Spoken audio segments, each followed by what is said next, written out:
Welcome to the Middle East Peace Update Report. Today is July 25th, 2015, and I am Bro Steph.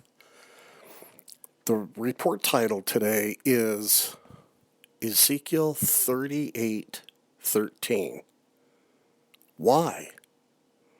Sounds like a funny title, doesn't it? But I'm going to explain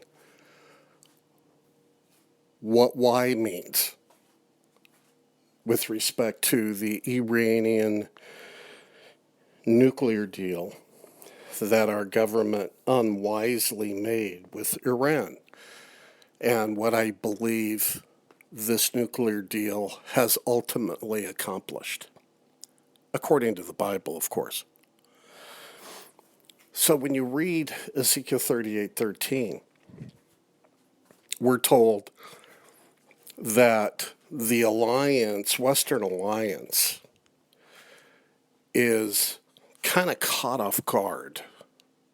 And they ask really what they're doing, paraphrased, is sitting back, watching these powers attack Israel. And they ask the question, why? Why are you doing this? What are you up to? What are you doing?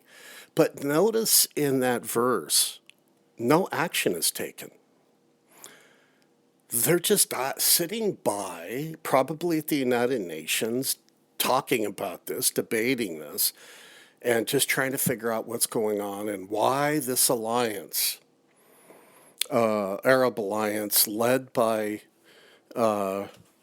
probably Russia, Turkey, and Iran, most definitely Iran, why they decided to attack Israel at this point in time when obviously the world seems to be at peace, at least the Middle East seems to be at peace, and Israel's dwelling safely at this time.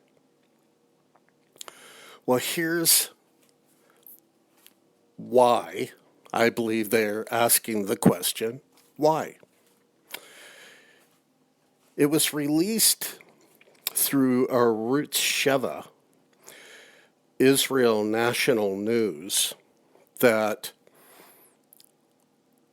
toward the back of the deal that the United States made, actually the P5+1 made with Iran, that toward the back of it, there was a section that discussed how the Western alliance, Western powers, would protect Iran from sabotage and from anyone or anything really trying to destroy their nuclear facilities.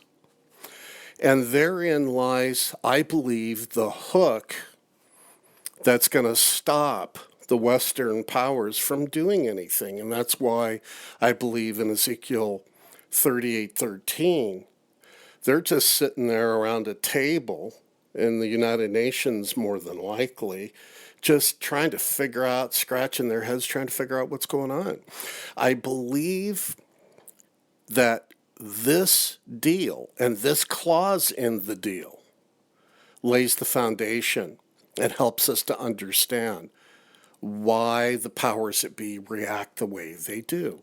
You know, we could never figure that out. 30 years ago, we had no clue why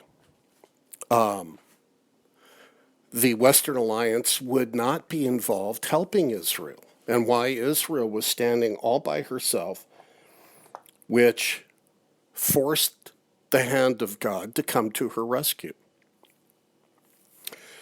And so we are seeing some amazing things right now in Bible prophecy that's taking place.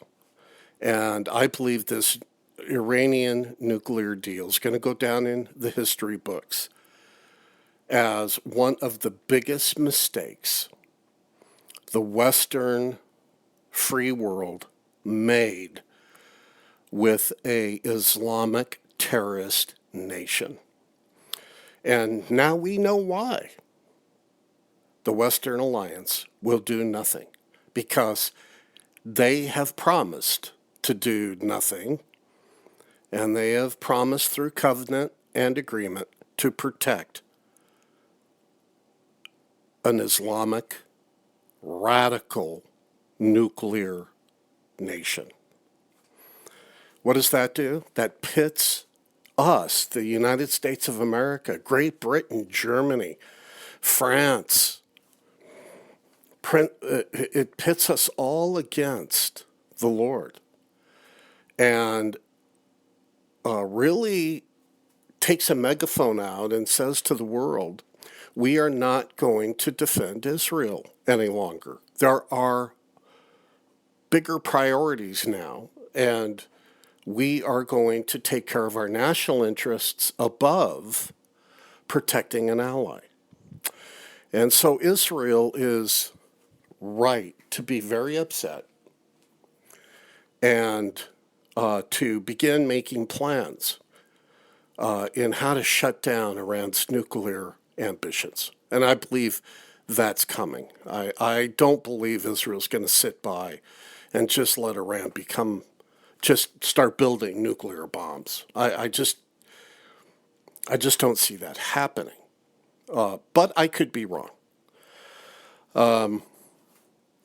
So I'll bring this report to an end, and I'd like to encourage you to live out your faith, keep looking up because Jesus is coming back soon. The good news to all of the bad news that we see in the world is that our time on this earth is limited, and the time that we will be called home to be with the Lord is coming, and I believe it's coming rapidly. So really, look up. I don't say that just to say it. Look up. Do what the Lord told us to do. Obey him. Look up, because that's where your redemption's going to come from.